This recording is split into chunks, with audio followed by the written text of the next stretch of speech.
Secundaria segundo grado. Matemáticas. Variaciones. Familiarizar a las alumnas y los alumnos con los usos básicos y cotidianos de la variación lineal y proporcionalidad inversa, utilizando ejemplos gráficos sencillos y accesibles. ¿Qué tal? Qué gusto que nos acompañen en esta nueva transmisión de Aprende en Casa. Este es un proyecto diseñado para que puedan estudiar desde sus hogares en estos días de contingencia sanitaria y en el que descubrirán una manera diferente de comprender los temas de la asignatura de matemáticas para el segundo grado de secundaria. Antes de entrar en materia, es importante mencionarles que en medio de la situación que se está viviendo actualmente en el mundo entero, el tema de la salud es de suma relevancia. Y para tener una buena salud es recomendable que se mantengan activas y activos. Por eso, dentro de este proyecto de la Secretaría de Educación Pública llamado Aprende en Casa, además de los contenidos de las diferentes asignaturas, encontrarán algunas recomendaciones de pausas activas, así como cápsulas de suma minutos, las cuales les brindarán información que les ayudará a fortalecer su salud física y mental.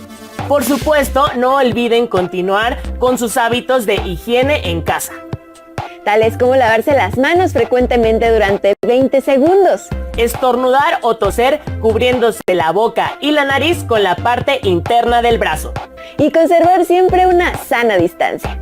Si ustedes y todos seguimos estas recomendaciones, lograremos superar esta crisis más pronto. Por otro lado, a quienes están acostumbrados a salir, les recomendamos ser pacientes y encontrar el lado positivo de quedarse en casa a salvo y en compañía de sus familias.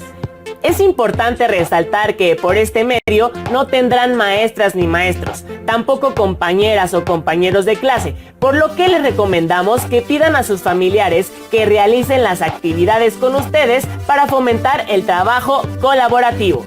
En esta nueva forma de aprender es recomendable que sean muy disciplinados o disciplinadas, asimismo que cumplan con los horarios de clases, de la misma manera como si estuvieran en la escuela.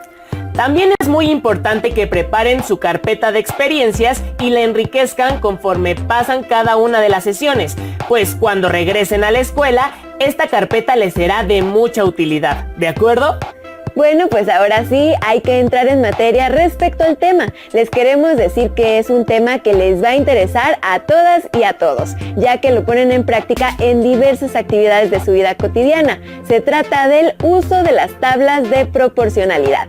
Sin duda todos los temas de matemáticas tienen alguna aplicación útil en su cotidianidad, aunque ciertamente a veces les puede costar trabajo descubrir cuál es esta aplicación. Por ello, estos programas están diseñados para ayudarles a descubrir y comprender la relación que hay entre esta asignatura escolar y sus actividades diarias. Lo principal es que después de entender esta relación de las matemáticas con las situaciones de su vida cotidiana, sepan cómo usar lo aprendido y por supuesto aplicarlo. Ya sea que los aprendan en la escuela o en casa, si llevan estos conocimientos a la práctica, obtendrán mejores resultados en sus actividades. Verán que les va a gustar. En este programa verán que el cambio de magnitudes sucede todo el tiempo. Por ejemplo, con la gasolina, cuando un auto aumenta la velocidad al correr. También sucede con su peso y talla, cuando cumplen años, o hasta con el monto de la cuenta cuando piden más tacos. Para comenzar a ahondar en el tema de manera formal, las y los invitamos a ver un video en el cual se explica qué es una relación de proporcionalidad. Tengan a la mano con qué tomar notas y apunten todo lo que les llame la atención. Así, después podrán repasarlo y compartirlo con las personas con quienes conviven. ¿Listas y listos? ¡Corre video! ¿De qué sirve una relación de proporcionalidad? Para conocer cómo varía una cantidad que depende de otra, y si hay un cambio en la primera, cómo afecta a la otra. Por ejemplo, si se compra una paleta que cuesta cierta cantidad de dinero, ¿qué pasará cuando se compren 3 paletas? Se tendría que triplicar esa cantidad de dinero. O si una persona recorre 100 metros en 4 minutos, ¿cuánto tardará en recorrer 250 metros? Así, una relación de proporcionalidad es una relación entre dos cantidades o variables, en las que su razón es una constante. En este caso, se designan a las paletas con la letra P o variable P y la cantidad de dinero con la letra D, y se toma la razón D sobre P colocándola en la tercera columna. 5 entre 1 es igual a 5. 10 entre 2 es igual a 5. 15 entre 3 es igual a 5. 20 entre 4 es igual a 5.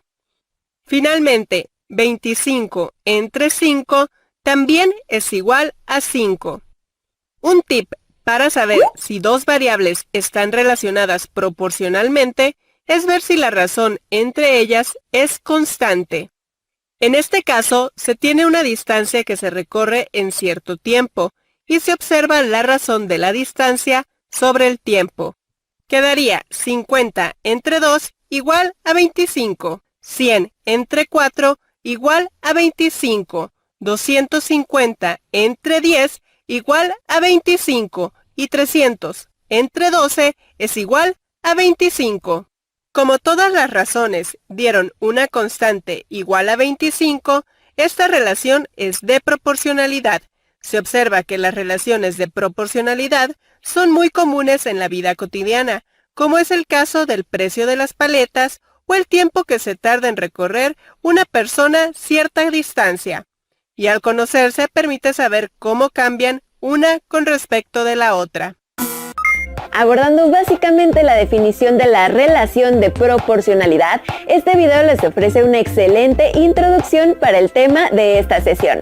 El estudio de la proporcionalidad les ayudará a entender, entre otras cosas, el cambio entre dos magnitudes como las que se han mencionado. Por ejemplo, si aumenta o disminuye proporcionalmente. Esto se debe, en términos sencillos, a que la modificación de una cantidad afecta a la otra. Al terminar la sesión respondan las siguientes preguntas. ¿Han usado la proporcionalidad? ¿Qué casos recuerdan en los que así haya sido? Piensen en situaciones que ustedes hayan vivido y que ejemplifiquen una relación de proporcionalidad.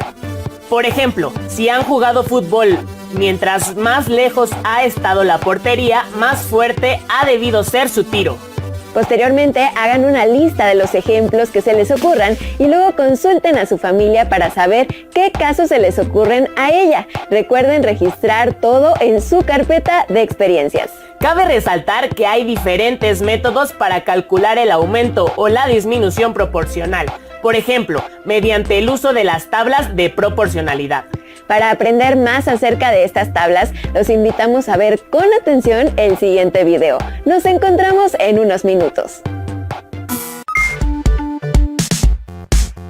¿Saben qué es una relación de proporcionalidad? Estoy segura de que la han utilizado con mucha frecuencia.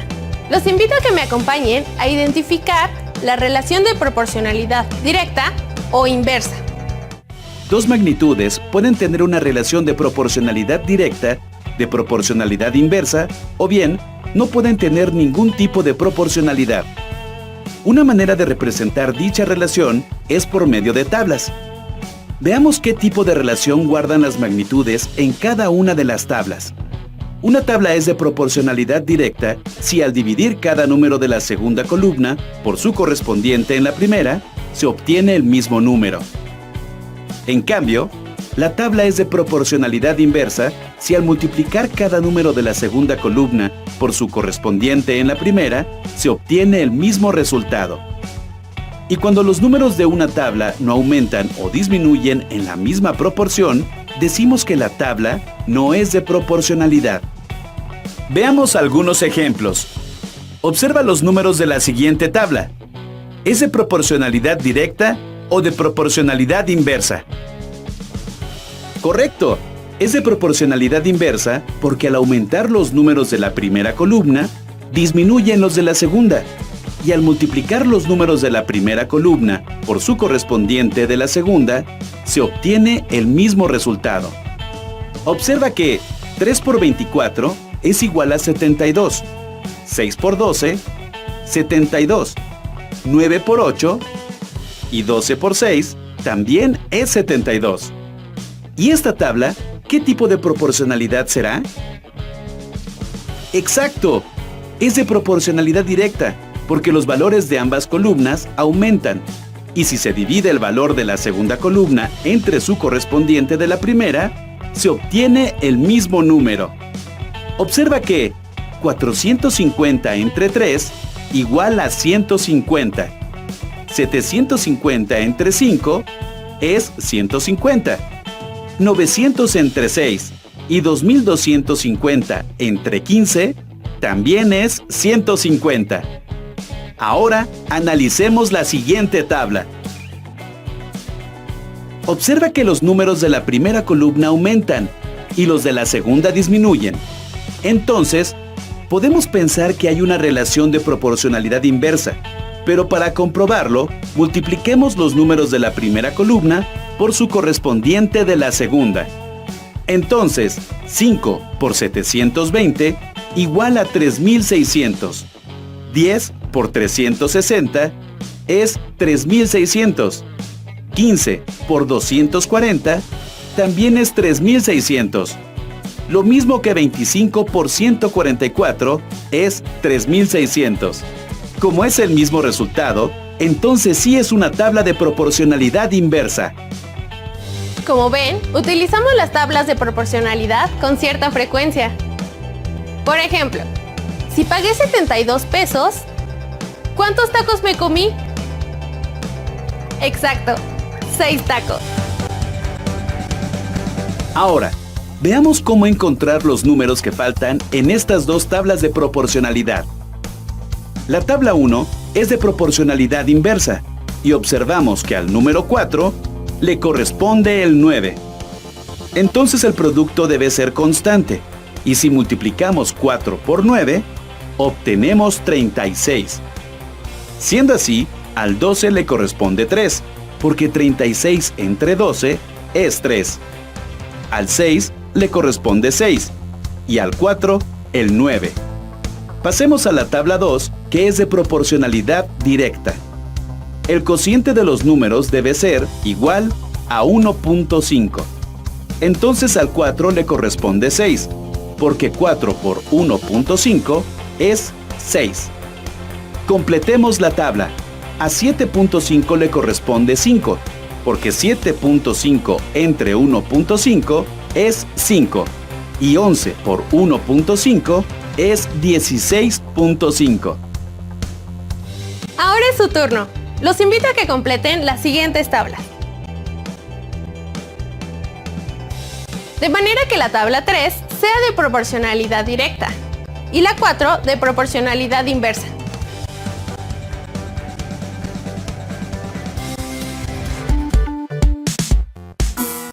Ya estamos de regreso en el estudio. ¿Qué les pareció el video? ¿Fue claro? Como han podido ver, el método de las tablas para calcular las relaciones de proporcionalidad es muy práctico, ya que pueden ver los datos en su conjunto y comprender mejor su funcionamiento. Es muy útil observar cómo aumentan o disminuyen las cantidades conforme se mueven en la tabla. Tal vez los términos de variación, proporcionalidad, les suenan complicados o muy técnicos, pero probablemente son términos a los cuales se enfrentan todos los días, ¿no crees? Claro, como lo comentamos al inicio del programa, esta serie demostrará la relación entre las matemáticas y su vida cotidiana. Para conocer más ejemplos de esta relación, sigan atentamente el siguiente video sobre la proporcionalidad en la vida cotidiana.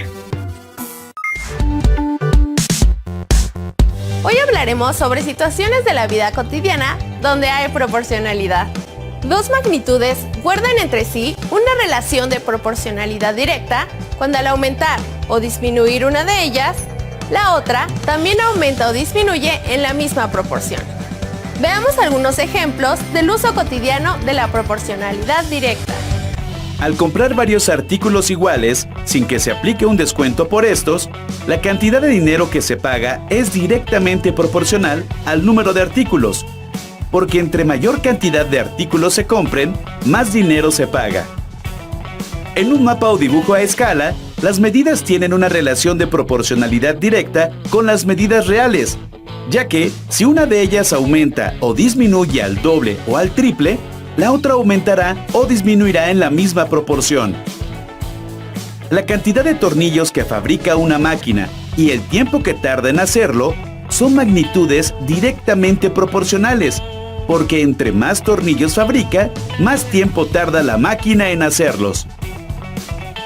Cuando tenemos dos cantidades en una relación de proporcionalidad directa, ¿podrían saber cuánto aumentaría una de las cantidades si la otra lo hiciera?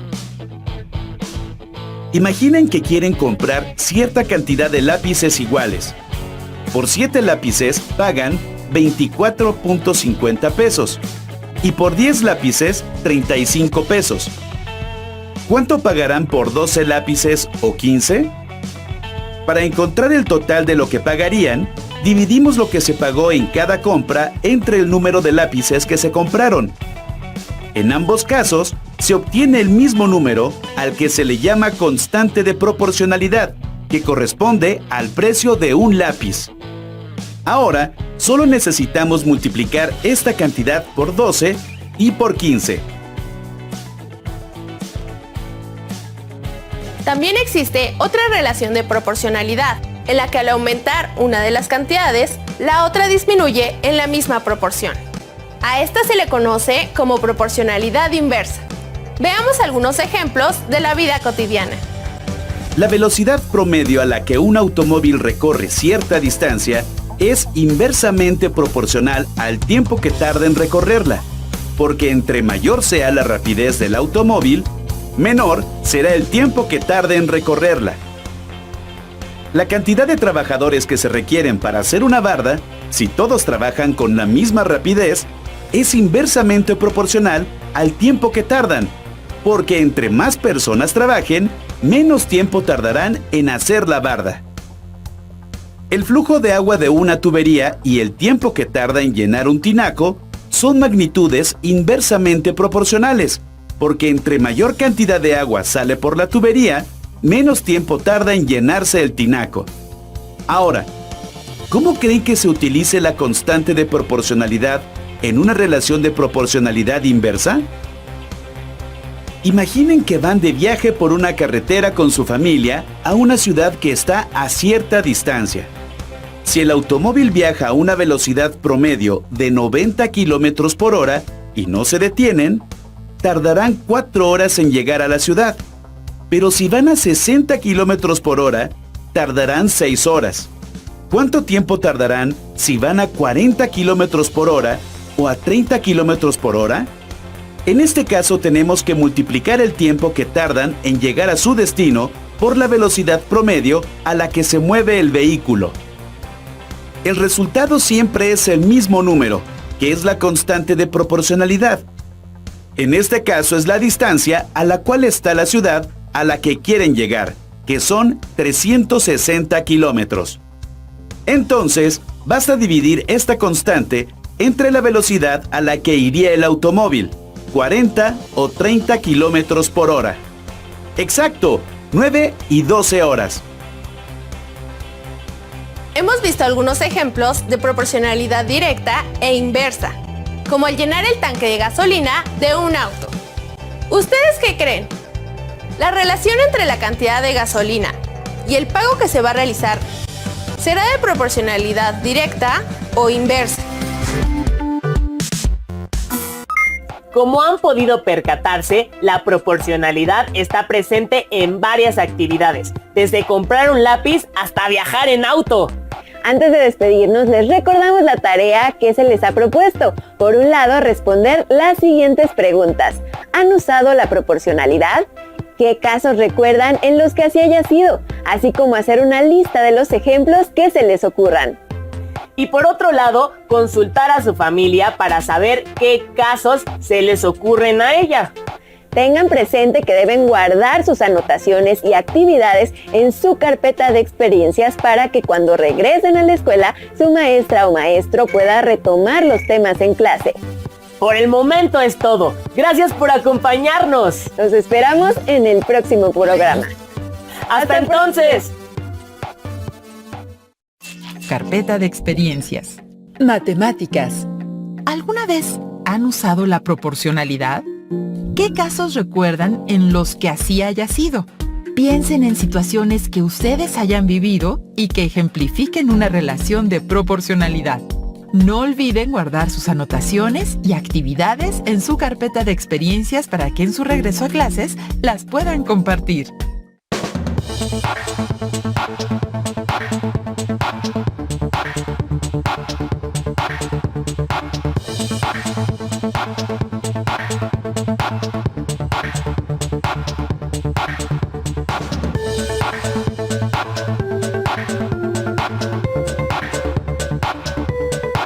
Historia. Encomiendas, tributos y reales de minas. Identificar el papel de las encomiendas, la tributación y los reales de minas en la organización de la economía virreinal. ¿Qué tal, alumnas y alumnos de segundo grado de secundaria? Bienvenidas y bienvenidos a la programación de Aprende en Casa. Esta es una propuesta diferente para que desde su casa se acerquen a los contenidos de la asignatura de Historia en segundo grado. Proximidad que será de mucha ayuda en su crecimiento personal, para mostrar que se aprende todos los días y en cualquier situación. Todos los días aprendemos algo nuevo. Pues empecemos con el tema de historia que aquí nos convoca. Tras la conquista, los españoles encontraron un sistema para aprovechar el trabajo de los indígenas en los pueblos sometidos. ¿De qué manera organizaron la explotación del trabajo indígena? Es una interrogante que responder. ¿Qué cambios y permanencias hubo con respecto al sistema de dominación imperante antes de la llegada de los españoles? Es otra interrogante que habremos de responder. Convendría que tuvieran a la mano papel y lápiz para anotar algunas ideas que llamen su atención de esta sesión y de los videos que observaremos. Veamos el siguiente video y centren su atención en ideas como la relación del encomendero y los señores indígenas. ¿Qué era un tributo? La fusión de los caciques. ¿Qué era un señorío indígena? ¿Qué otro tipo de conquista hubo además de la militar?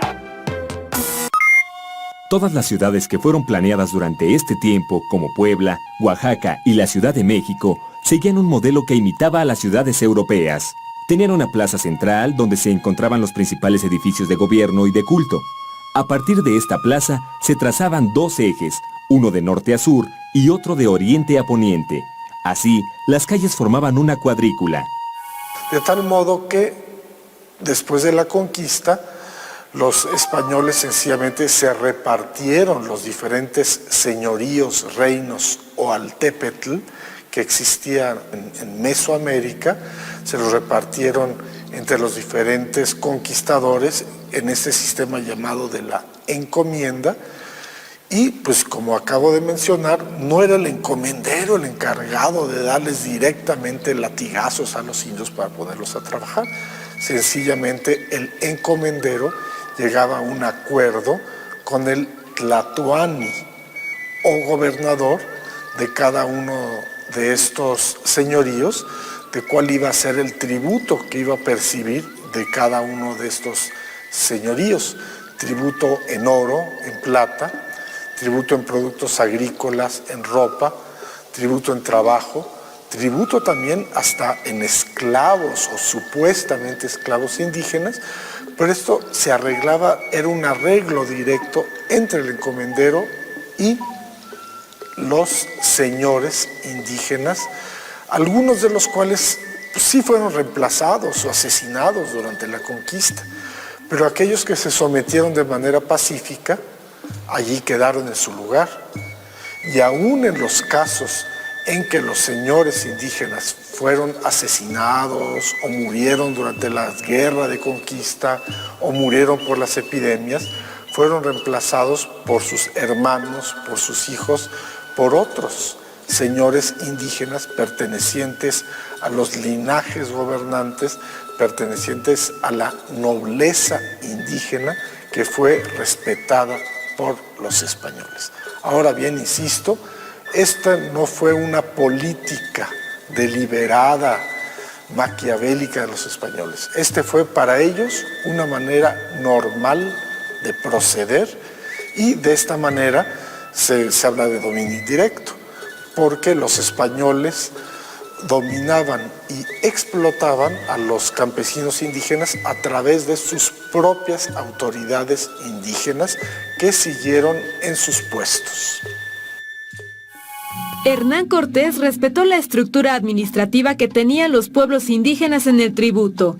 El encomendero era el encargado de administrar los tributos de diferentes pueblos indígenas. Los caciques, por su parte, los recolectaban directamente de los pueblos y mantenían la paz en sus comunidades. Generalmente eran indígenas de linaje noble.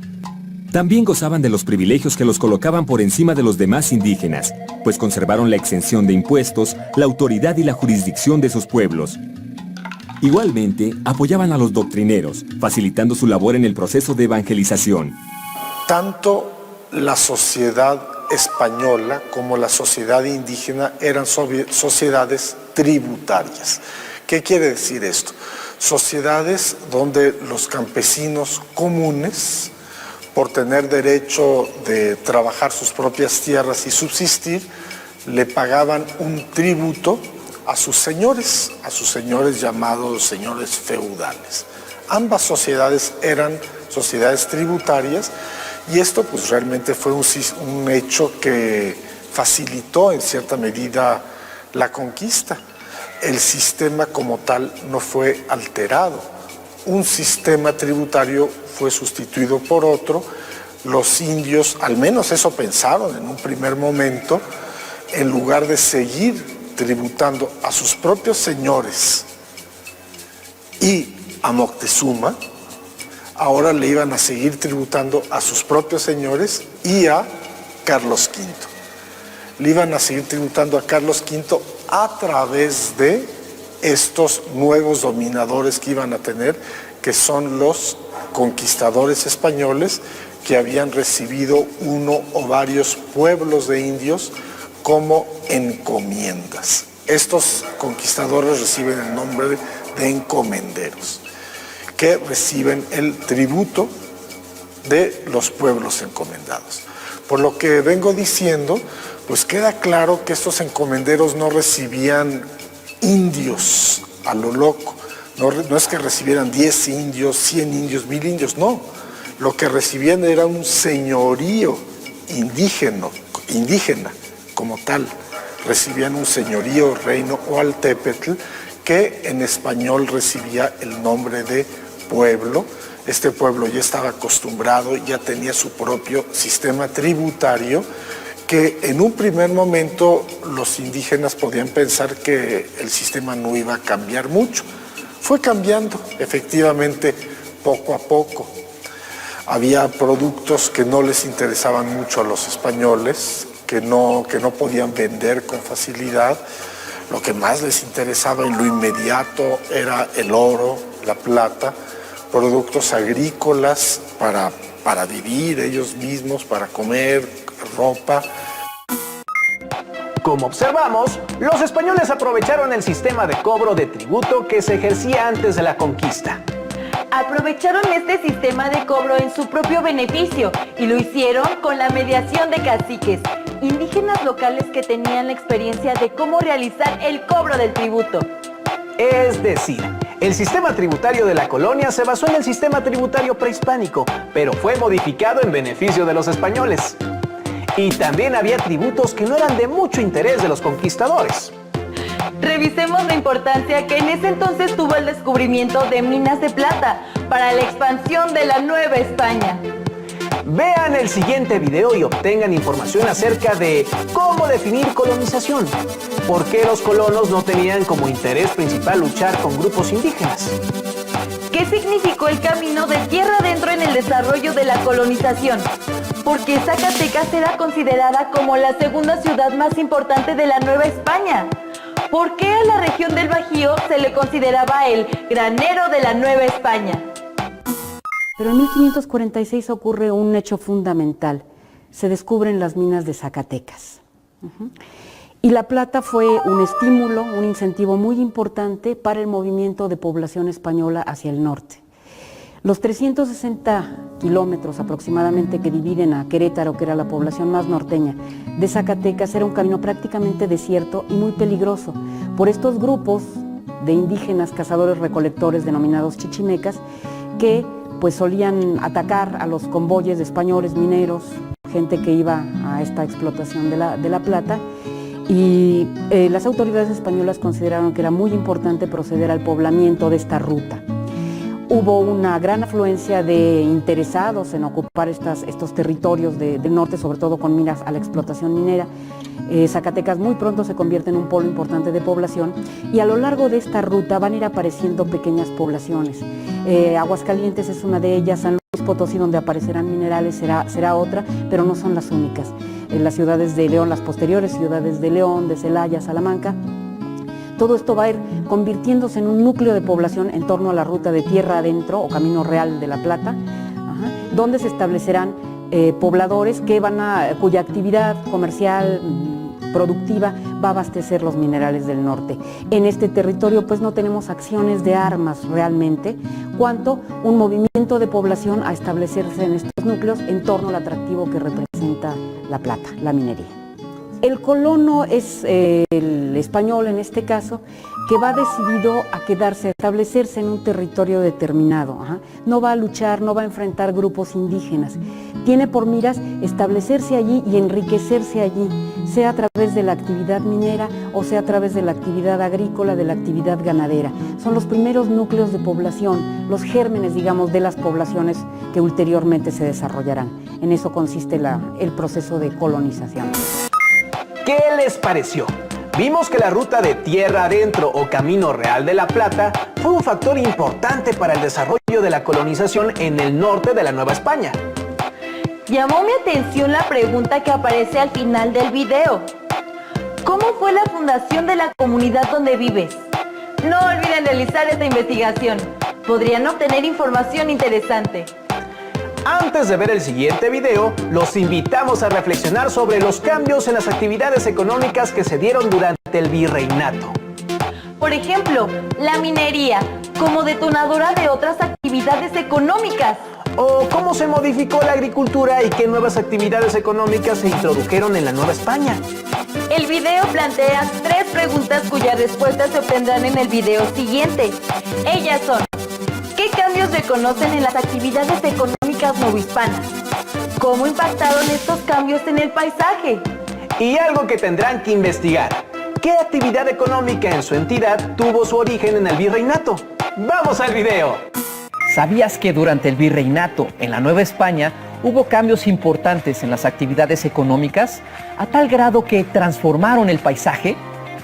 ¿De qué actividades económicas y cambios estamos hablando? Acompáñame a verlos. Durante el virreinato, una de las prioridades de la corona española fue la extracción de oro y plata de sus territorios conquistados. En el caso de la Nueva España, fue principalmente la de plata, de manera que la minería se convirtió en la actividad económica más importante, en torno a la cual se desarrollaron otras que impactaron los paisajes novohispanos. A diferencia de la forma en que los pueblos mesoamericanos obtenían los metales en los lechos de los ríos, en la arena de los arroyos y en las laderas de las montañas, durante el virreinato se extrajeron de las minas a través de la excavación. La actividad minera inició en 1522 en la zona mixteca y en el Valle Central de Oaxaca. Para mediados del siglo XVI, en Pachuca, se introdujo el beneficio de patio o sistema de amalgamación, que redujo el costo de producción de la plata. Se explotaron minas como las de Zacatecas, Guanajuato, San Luis Potosí, Real del Monte y Tasco. Los centros mineros permitieron el establecimiento de centros urbanos, como el caso de las ciudades de Durango y Chihuahua, que requerían satisfacer la demanda de productos agrícolas y ganaderos de su población, así como de otras mercancías que obtenían a través del comercio. A los centros urbanos que tenían explotación minera a su alrededor, se les conocía como reales de minas. Recibían ese nombre porque los impuestos que se cobraban de la extracción de metales eran entregados directamente a la administración del rey. Con la minería crecieron y se diversificaron los caminos en la Nueva España. El Camino Real de Tierra Adentro, o Camino de la Plata, representó una vía que unía la capital del virreinato con las minas recién descubiertas y a los centros urbanos con los puertos novohispanos, para abastecerse de productos extranjeros. El desarrollo de la minería también permitió la creación de latifundios y haciendas para la producción agropecuaria. Surgió la ganadería, que se basó en la introducción y la crianza de ganado bovino, ovino, porcino, caprino y equino, utilizado para alimento y en algunos casos como fuerza de trabajo en la agricultura y en la minería. Junto con las estancias ganaderas, crecieron los centros agrícolas, que abastecían diversos productos a los reales de minas. Estos centros agrícolas mantuvieron las técnicas de cultivo de temporal y de riego que se practicaban en el México antiguo. Modificaron algunas herramientas con la llegada de la yunta e introdujeron trigo, arroz, avena y caña de azúcar. Además, continuaron con la siembra del maíz. El cambio en los productos de cultivo, así como la tala de bosques para la agricultura y la ganadería, modificaron el paisaje de la Nueva España. La economía novohispana originó un circuito de comercio interno que comunicó ciudades, centros comerciales y zonas agrícolas y ganaderas. Además, hubo rutas comerciales al exterior de la Nueva España, a través del transporte marítimo, mediante el cual se enviaban monedas, lingotes de plata, cacao, café y grana cochinilla hacia Europa y Asia. A través del puerto de Veracruz se establecía comunicación con España. De allí llegaban herramientas, aceite de oliva y textiles. Y el puerto de Acapulco permitió el contacto con Oriente, desde donde arribaban porcelana, seda y especias. La minería fue el pilar de la economía novohispana, ya que impulsó la creación de centros urbanos y de consumo, el desarrollo de zonas agrícolas y ganaderas, así como la traza de caminos y puertos, con lo que se establecieron circuitos comerciales dentro y fuera de la Nueva España. Todo esto modificó el panorama de su geografía. ¿Qué cambios reconoces en las actividades económicas novohispanas? ¿Y cómo impactaron en el paisaje? ¿Qué actividad económica en tu entidad tuvo su origen en el virreinato? Coméntalo con tus compañeros. Carpeta de experiencias. Historia. ¿Cuáles son las características de la encomienda? ¿Cómo se recaudaba el tributo en la Nueva España? Y por último, ¿cuál fue la importancia de los reales de minas en la expansión y desarrollo del virreinato? ¿Ya tienen todas las preguntas? Ahora los invito a contestarlas y al terminar, guarden sus respuestas en su carpeta de experiencias para que después las compartan con sus compañeros y maestros.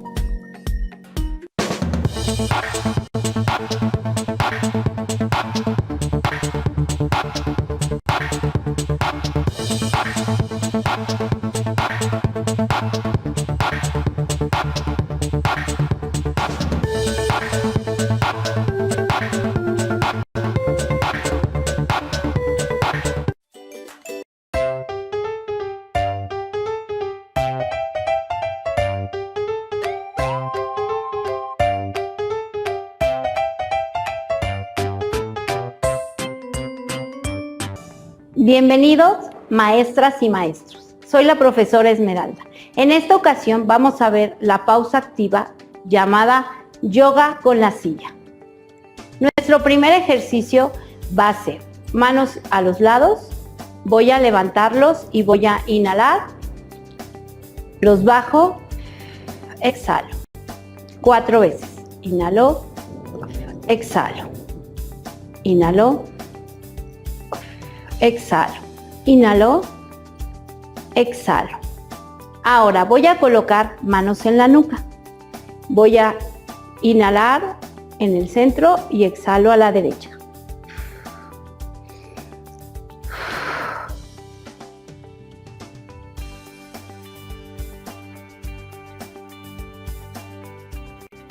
Ahora voy a levantar mi brazo izquierdo y voy a inclinarme hacia mi lado derecho.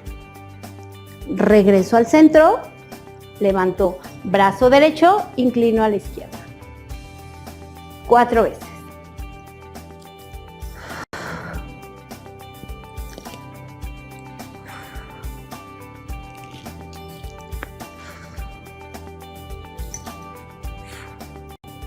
Voy a colocar mis manos atrás de la silla. Voy a levantar la cabeza, inhalar y luego voy a ir hacia abajo, exhalar.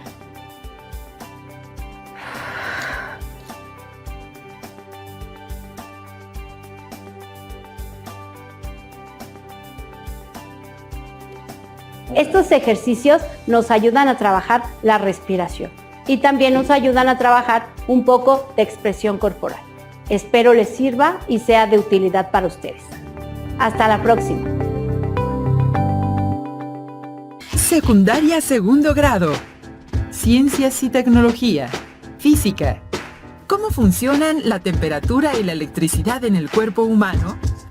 Que el alumnado de educación secundaria reconozca la temperatura corporal como medida relativa de calor o frío asociada al metabolismo para el cuidado de su salud, así como la relación que existe entre la electricidad y el funcionamiento del cuerpo humano. ¿Qué tal, alumnas y alumnos de segundo grado de secundaria? Sean bienvenidas y bienvenidos a la programación de Aprende en Casa. Una propuesta diferente para que desde su casa puedan acercarse a los contenidos de las asignaturas y áreas de segundo grado. Dentro de este espacio les presentamos contenidos que sin duda serán de mucha ayuda en su formación escolar, así como para cuando regresen a las clases en su escuela. Etapa en la que seguimos con las clases escolares bajo este práctico formato que nos permite llegar a su casa. Y para entrar en materia, les vamos a proponer que revisemos un tema de la asignatura de Ciencias y Tecnología, Física, que nos interesa a todas y a todos. Desde luego que saben que nuestro cuerpo tiene una temperatura promedio y que funciona gracias a la electricidad.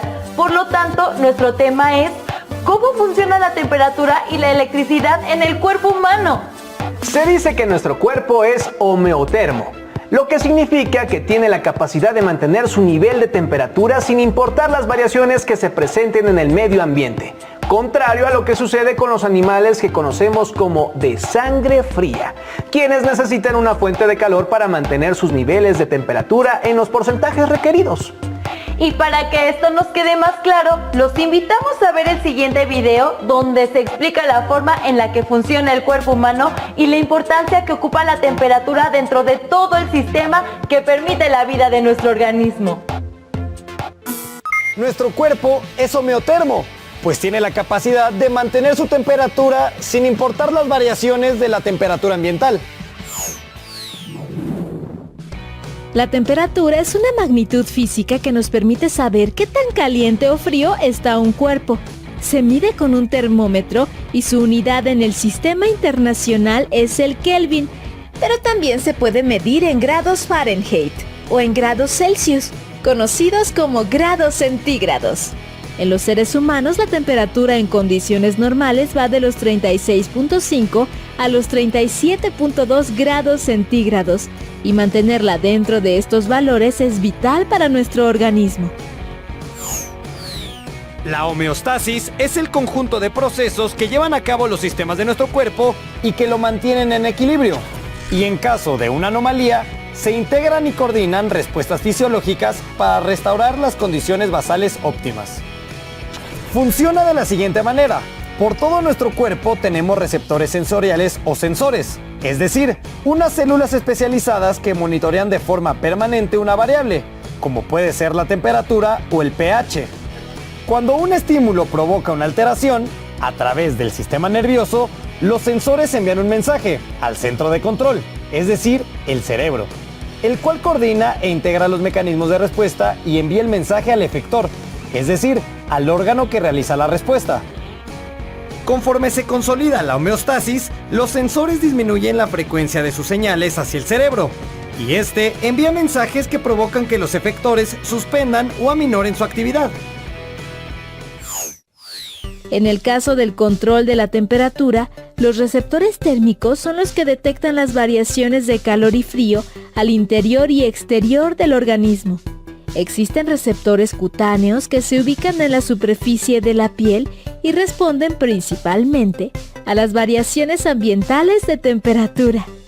Y receptores centrales que están al interior de diferentes órganos y en el sistema nervioso central y se activan con las variaciones de temperatura en la sangre que los irriga. Ante las variaciones de temperatura, nuestro cuerpo muestra diversas reacciones fisiológicas y de conducta.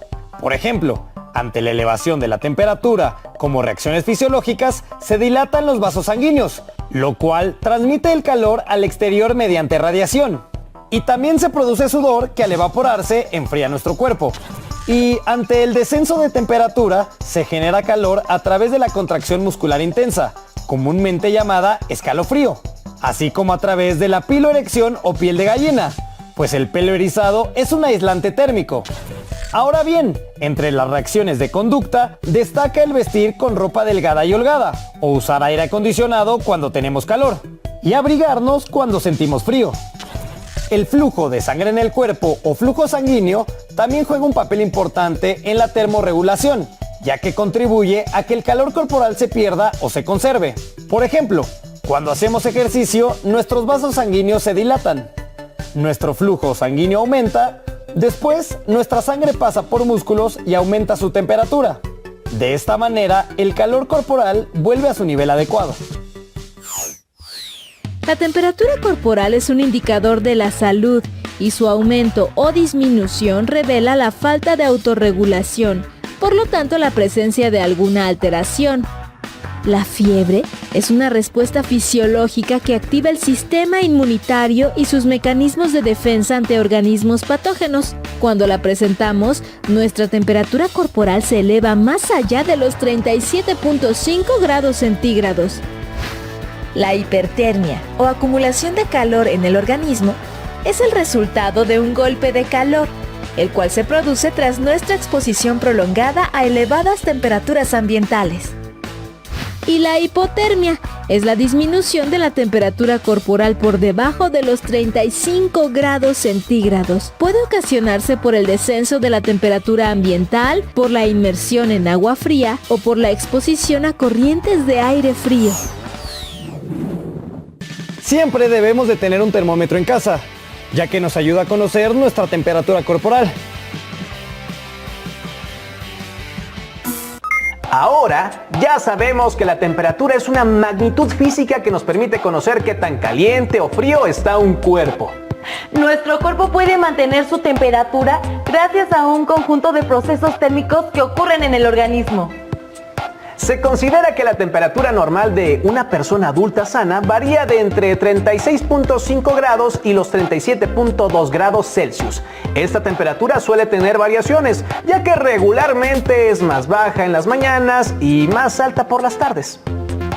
La temperatura corporal también varía según la edad de la persona, el sexo y la cantidad y calidad de alimentos y líquidos que dicha persona acostumbre consumir.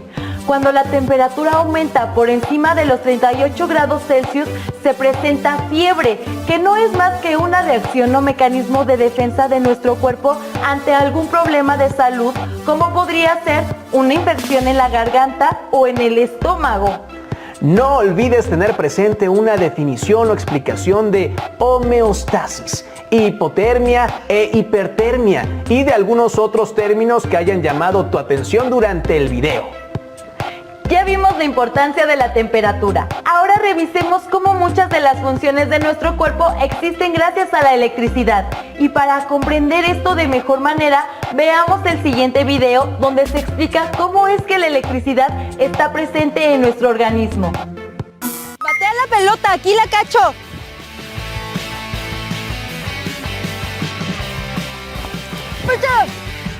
¡Qué buenos reflejos tienen, ¿no crees?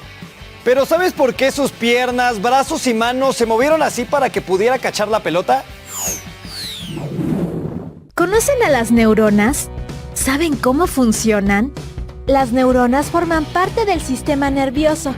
Tienen un cuerpo del que parten algunas prolongaciones ramificadas llamadas dendritas y una prolongación larga y gruesa llamada axón. Las dendritas captan estímulos y los transmiten en forma de señales eléctricas.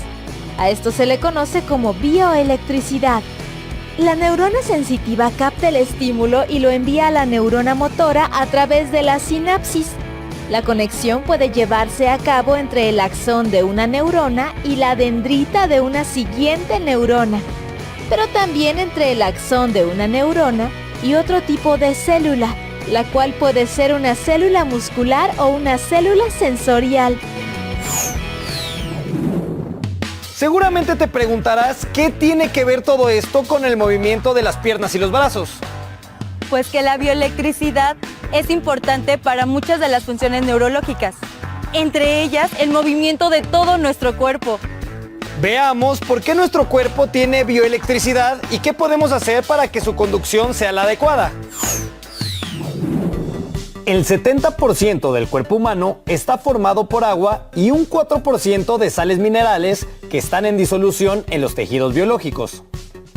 El agua pura no es buena conductora de electricidad, pero los tejidos biológicos sí, pues tienen una disolución de sales minerales que los hace perfectos para la electrólisis, un proceso que consiste en la separación de los elementos de un compuesto por medio de la electricidad.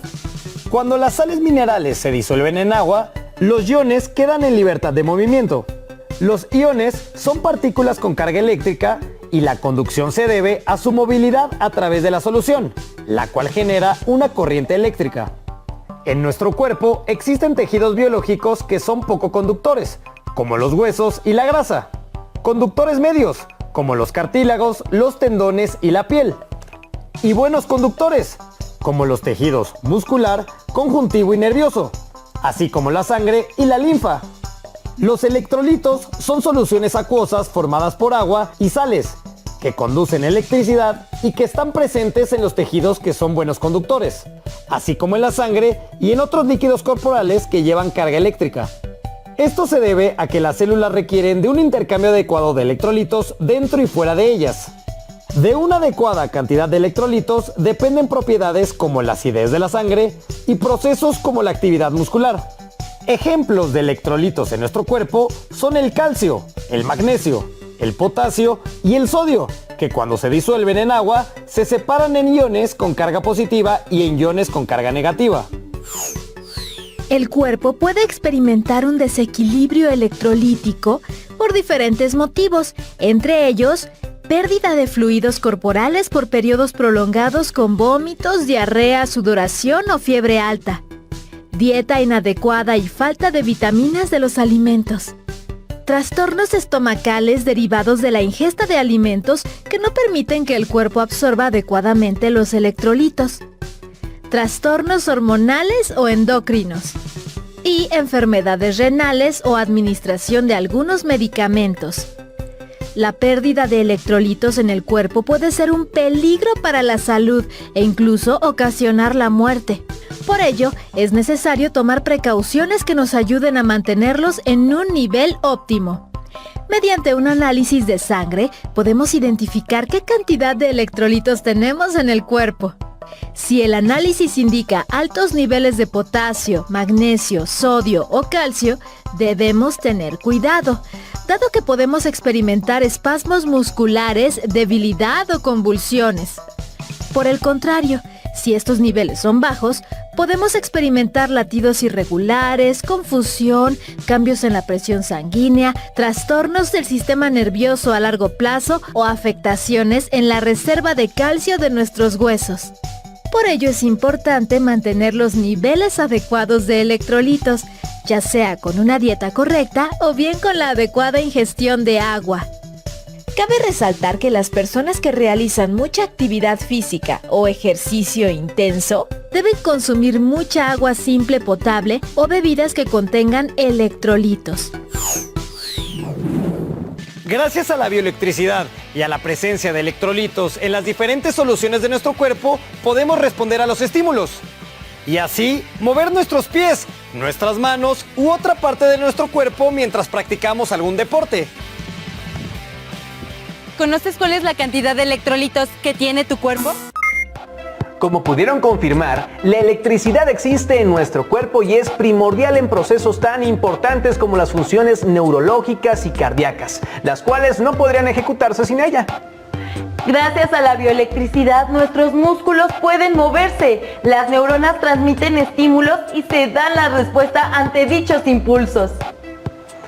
Ya les habíamos mencionado que las variaciones de temperatura dependen en gran medida de la forma en que nos alimentamos, al igual que los niveles de electricidad de nuestro cuerpo, por lo que si queremos tener un buen funcionamiento de todo nuestro organismo, es importante que tengamos una dieta saludable y una adecuada hidratación. Debemos tener en cuenta que una alimentación sana no solo es importante para prevenir la obesidad y enfermedades como la diabetes, sino que también evita los desequilibrios electrolíticos que ocasionan desde debilidad o espasmos musculares hasta problemas permanentes en el sistema nervioso. Para una mejor comprensión sobre el tema que revisamos, debes investigar acerca de lo que son las dendritas, la sinapsis, la electrólisis y la bioelectricidad.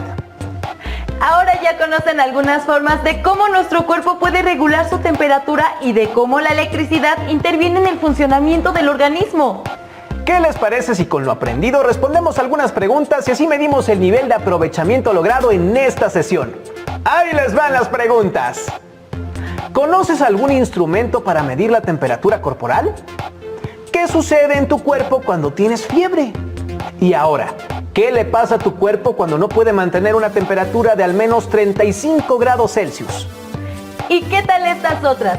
Sabrás las respuestas a ¿cuál es la función de la bioelectricidad? ¿Por qué son importantes los electrolitos para el correcto funcionamiento de nuestro cuerpo? Y finalmente, ¿puedes mencionar algunos de estos electrolitos? Además de las preguntas antes mencionadas, convendría que reflexionaras acerca de lo aprendido en esta sesión. Al hacerlo podrás identificar y explicar las principales funciones de la temperatura y la electricidad en el cuerpo humano. Por lo pronto, hasta aquí llegamos en este programa, pero recuerden que pueden seguirnos mediante las cápsulas de Aprende en Casa. Les recordamos que es importante impulsar el trabajo en equipo para poder salir avante de esta situación. No dejes de comunicarte con tus compañeros y amigos. ¡Nos despedimos! ¡Hasta pronto! Carpeta de experiencias. Ciencias y tecnología. Física. ¿Conoces algún instrumento para medir la temperatura corporal? ¿Qué sucede en tu cuerpo cuando tienes fiebre? ¿Qué le pasa a tu cuerpo cuando no puede mantener una temperatura de al menos 35 grados Celsius? ¿Cuál es la función de la bioelectricidad? ¿Por qué son importantes los electrolitos para el correcto funcionamiento de nuestro cuerpo? ¿Puedes mencionar algunos de estos electrolitos? Para responder a estas y otras preguntas, les recomiendo consultar su libro de texto. Una vez que tengan las respuestas, es muy importante que las guarden en su carpeta de experiencias.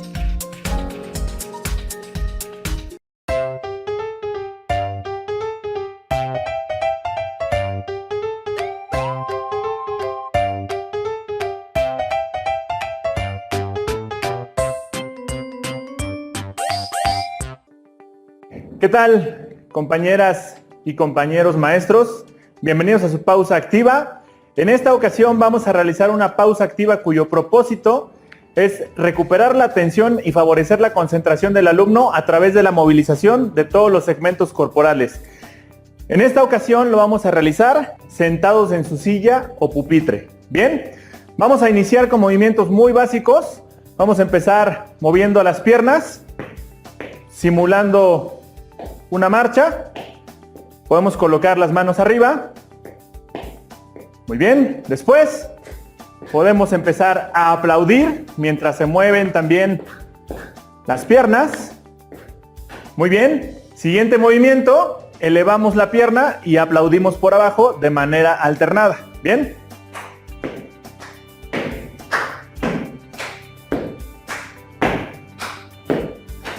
Excelente. Ahora vamos a extender las piernas al mismo tiempo que extendemos los brazos. Flexionamos piernas y colocamos las manos encima de los muslos. Bien. Extendemos, flexionamos y colocamos. Y lo podemos hacer de manera continua.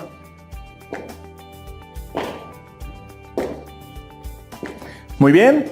Ahora lo podemos hacer de manera alternada. Pierna izquierda se extiende. Brazo derecho se extiende, flexionamos, flexionamos. Extendemos, flexionamos. Extendemos, flexionamos. Muy bien. Ahora vamos a separar las piernas, acentuando la pisada. Pisamos afuera, adentro. Podemos ir marcando diferentes ritmos y diferentes velocidades, según se indique. Y ahora lo que podemos hacer es Cuando las piernas se separen, aplaudo al centro. Cuando se junten, manos arriba. ¿Bien? Separo, junto, separo, junto, separo, junto, separo, junto. Muy bien. Ahora, fíjate muy bien, compañero. Lo que vamos a hacer es incrementar el grado de dificultad. Seguimos con el movimiento inicial, que era una marcha. Y ahora vamos a hacer un giro con los brazos. Lo podemos hacer con un brazo primero, con un brazo después, e ir alternando. Muy bien. A la señal del profesor o de la profesora, cambiaremos, seguiremos marchando y lo haremos hacia atrás. Cambio, al frente, atrás. Muy bien. El ejercicio más complicado que vamos a realizar en esta pausa activa es alternar un movimiento hacia el frente y un movimiento hacia atrás mientras está generando movimiento con los pies. Bien, empezamos.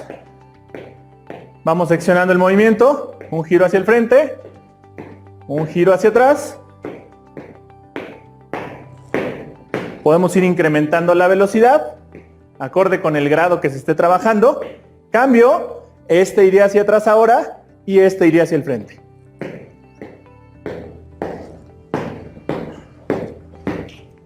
Muy bien. Esta es una secuencia de movimientos que va a favorecer la concentración del alumno, como lo dijimos al inicio. Y bueno, pues esta fue tu pausa activa. Nos vemos.